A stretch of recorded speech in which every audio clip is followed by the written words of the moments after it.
السلام عليكم ورحمة الله وبركاته. اللهم صل وسلم وبارك على سيدنا محمد. عاملين ايه يا حبايبي؟ يا رب تكونوا بخير وبصحة وسلامة وراحة بال. جمعة مباركة عليكم ان شاء الله. بإذن الله النهاردة هعمل معاكم المعجنات التحفة القمر دي، هشة جدا وطرية ما شاء الله عليها. ان شاء الله مش هتشتري الحاجات دي من بره تاني، روعة روعة بجد. تابعي معايا الفيديو وما تنسوش تحط اللايك. يلا نسمي بالله.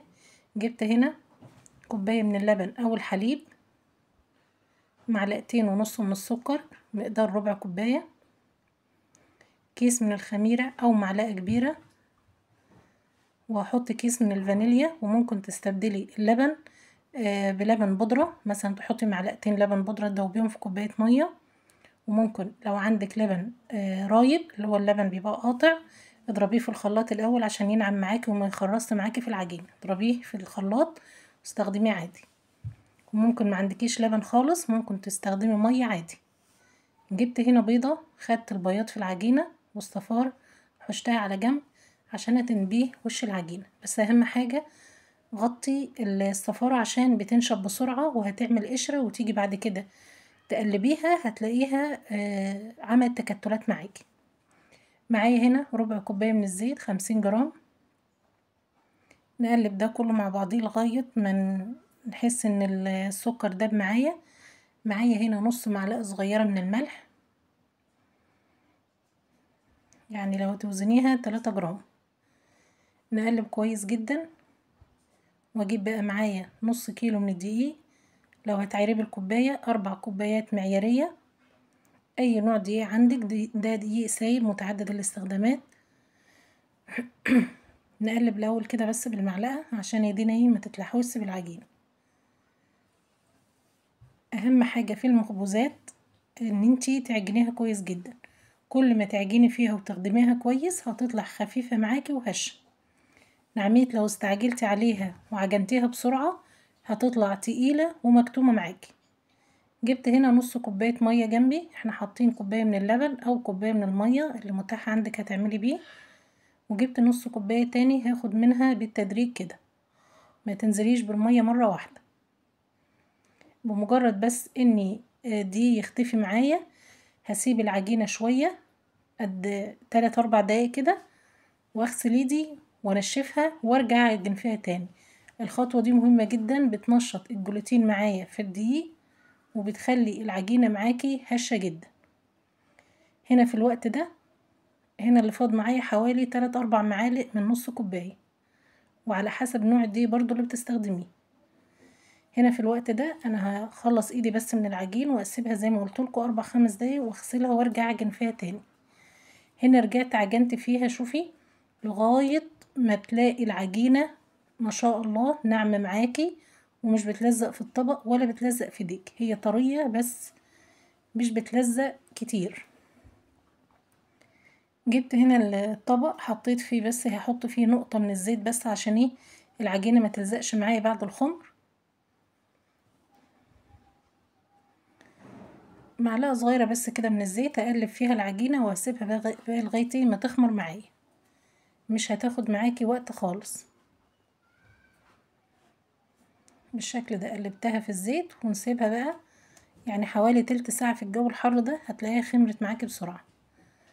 نغطيها ونركنها على جنب ونشوف هنعمل ايه تاني. عايزة بقى تحشيها جبنة، عايزة تحشيها شوكولاتة، عايزة تحشيها الحشوة اللي انا هعملها دلوقتي. عندك شوكولاتة قابلة للدهن، شوكولاتة مبشورة، اللي متاح عندك واللي انتي تحبيه احشي بيه.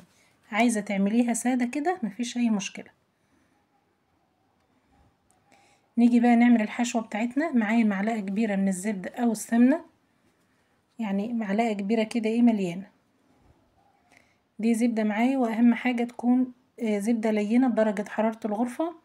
معايا معلقتين ونص من السكر بمقدار ربع كوباية، معلقة صغيرة من القرفة، معلقة كبيرة هرمية من الكاكاو الخام. نقلب كل ده كويس. لو حسيتي ان العجينة معاكي ناشفة حطي لها معلقة زيت او معلقة زبدة كمان لغاية ما توصل معاكي بالشكل ده.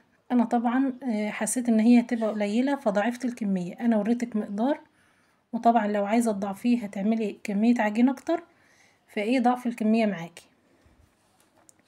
ولو المعجنات دي بعد ما بتستوي بتحسي بقرشة سكر كده، لو مش حابة قرشة السكر في الحشوة حطي سكر بودرة. هنا شوف العجينة ما شاء الله بعد ما اختمرت معايا. نفرغ الهواء اللي فيها كله، خطوة مهمة جدا، نطلع الهواء اللي في العجينة. نجيبها بقى نقسمها معانا على كور على حسب ما تحبي، عايزاها كبيرة عايزاها صغيرة. انا عملتها يعني 60 جرام. لو عندك ميزان هتوزني عليه، يعني لو ما عندكيش يعني قد الليمونة كده ايه مرة ونص. طريقتها سهلة خالص وبسيطة. ربنا يحسن ما بين ايديكم، ويا ريت بقى ما تنسونيش في اللايك والشير والاشتراك في القناة، وتفعلوا الجرس وتدوسوا على كلمة الكل حتى يوصلكم مني كل جديد بإذن الله. جبت بقى بعد ما كورتها سبتها ايه يعني حوالي 7 دقايق كده تريح معايا علشان تفرد معانا. جبت اول كورة انا عملتها نفردها بالشكل ده. لو حسيتي ان العجينة زي الاستك معاكي بتروح وتيجي، لا سيبيها 5 كمان وهترجعي اعملي فيها هتلاقيها ما شاء الله بتفرد معاكي بكل سهولة. نجيب بقى الحشوة بتاعتنا، وزي ما قلتلك اي حشوة تحبيها اعملي بيها. اهم حاجة نقفل كويس جدا بطراطيف صوابعك كده، قفلي. نيجي بقى في اخر العجينة كده نعمل شرايط بالشكل ده ونبرمها، هتديك الشكل القمر التحفة ده. شوفي حلو جدا. ناخدها بقى على الصينية مش مدهونة اي حاجة. هعمل معاك واحدة كمان.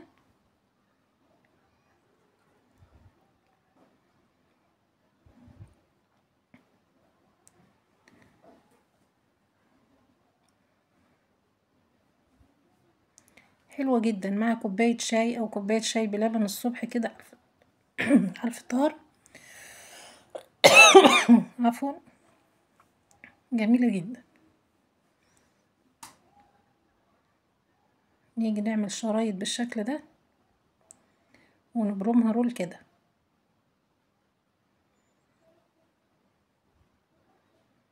شكلها حلو جدا. انت كمان لو عايزة تعمليها مدورة ومقفولة كبري العجينة شوية وهتتقفل معاكي تبقى عاملة زي الكحكة المدورة كده بالشكل ده. هنا لغاية ما العجينة تخمر معانا اللي شكلناها. بعدها بشوية جبت طبعا صفار البيض اللي كان معايا، حطيت عليه معلقة كبيرة من الخل. لو عندك لبن، بس انا نسيت احش معلقتين لبن كده، فلو عندك لبن وعايزة تحطي حطي عليها معلقتين لبن، وباكو من الفانيليا مش هتشم ريحة زفرة خالص. وده كمان بيض بلدي، يعني ما شاء الله ما بيبقاش ليه ريحة زي التاني. هنا بعد العجينة ما خمرت معايا طبعا شغلت الفرن على درجة حرارة 200.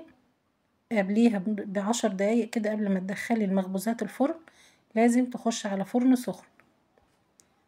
وهنا دي تاني صينية برضو هدهنها وادخلها.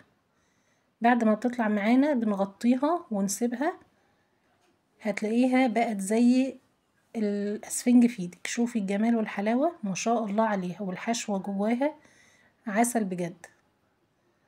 ربنا يحسن ما بين ايديكم يا رب، ويا رب الفيديو يكون عجبكم، واشوفكم ان شاء الله في فيديو جديد، ومع السلامة.